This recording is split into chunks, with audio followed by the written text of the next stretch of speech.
आज आपण बनवूया सुक्या जवल्याची भाजी.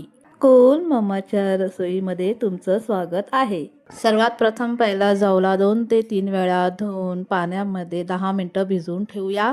त्यानंतर जवल्यातलं पाणी छान पिळून काढून जवळा असा सुट्टा करून घेऊया.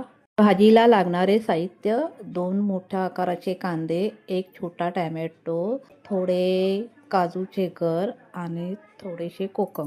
कढईमध्ये अर्धा चमचा तेल घालून जवला त्यात थोडा परतून घेऊया. जवला छान परतून घेतला आहे, त्याला ताटात काढून घेऊया. आता पुन्हा कढईत 2 चमच तेल घालून त्यामध्ये कांदा घालून परतून घेऊया. कांदा थोडा परतून झाला की त्यात टॅमॅटो घालून तेही 1 मिनिटभर परतून घेऊया. कांदा आणि टॅमॅटोमध्ये थोडंसं मीठ घालून परत एकदा परतून घेऊया. आपला कांदा टॅमॅटो छानपैकी भाजला गेला आहे.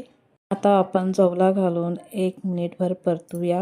जवला छान मिक्स झाला की त्यामध्ये सुखे मसाले घालून घेऊया.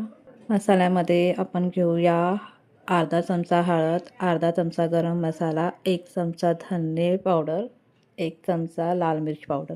हे सर्व मसाले छान मिक्स करून घेऊया.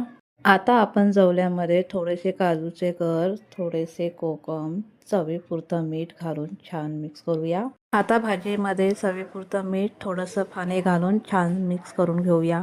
आपली जवल्याची भाजी तयार आहे. ही गरम गरम भाकरीसोबत किंवा चपातीसोबतही खाऊ शकता. अशाच काही नवीन आणि छान छान रेसिपीसाठी माझ्या व्हिडिओला लाईक, शेअर, सबस्क्राईब आणि कॉमेंट करा.